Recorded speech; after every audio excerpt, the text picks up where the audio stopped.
Welcome to Yoke Stone. I'm Coach Taysom.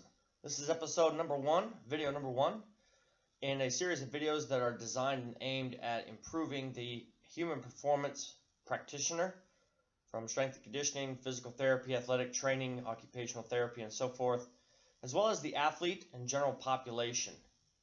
This video I want to discuss first the name Yoke Stone. It's symbolic. What it stands for is the yoke is just like that the horses and oxen are put into to plow the field and to do work on the farm. Yoke implies that we have undertaken a responsibility. We have chosen a certain responsibility, a goal, a direction, an ambition. And that burden, ambition, direction, goal can be quite heavy and quite weighted. But for those of us who are willing to choose and undertake a burden and a responsibility, yoke, we take that upon ourselves. Second, because there's two things to everything we do.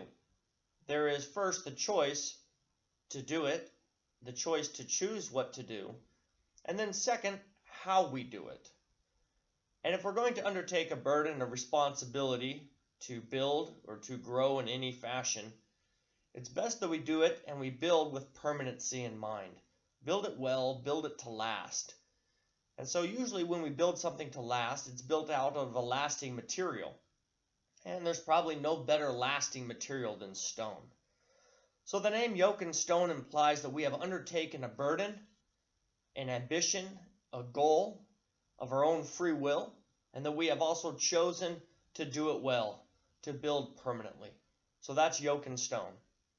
This journey of fitness and human performance and discovering our own potential or helping others discover their potential is a lifelong process. Generally, he who lives the longest gets the strongest. So what are some important things to this fitness journey? The first thing, the most important thing, is to find a mentor.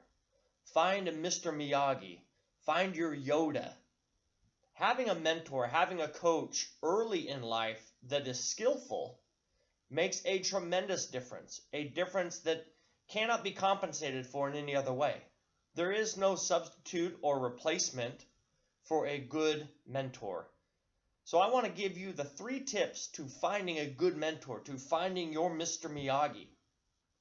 Now there are other tips that you can use, there are other ways, but these are quick and easy, and sure there are outliers, but I want to give you some things that would really help you.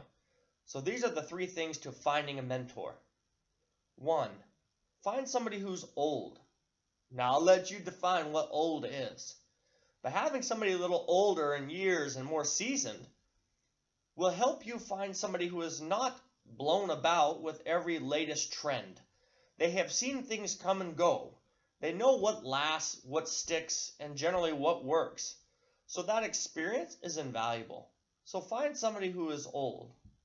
2, find somebody who is uninjured.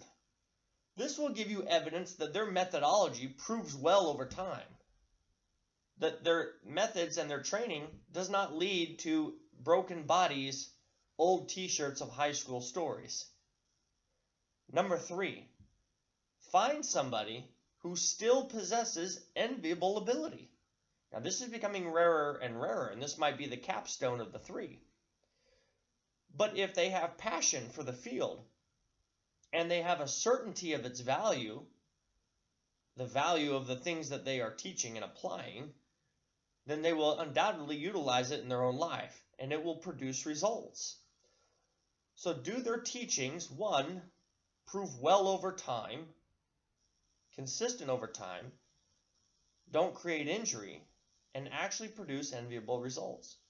So those are your 3 tips to finding your Mr. Miyagi. Someone who's old, someone who's uninjured, and someone who has enviable ability. If you have found that person, you, my friend, have found yourself a unicorn. And it would be wise to learn all you can from that person, to gather their information, to observe them, to study them, to ask questions. Now, much of what they say will make sense because after a long time in the field, they generally know how to explain it pretty well. But there's going to be things that maybe they don't know how to explain. Or there's going to be things that they explain that you might not necessarily agree with. But then again, that is the difference between them and you, is that they understand things from a different perspective, a perspective that's been proven over time. And so be flexible in your mind. Be flexible and malleable. Be able to handle new ideas, new impressions, new ways of doing things. Value that mentor, value that unicorn, find yourself a Mr. Miyagi, and always yoke and stone yourself.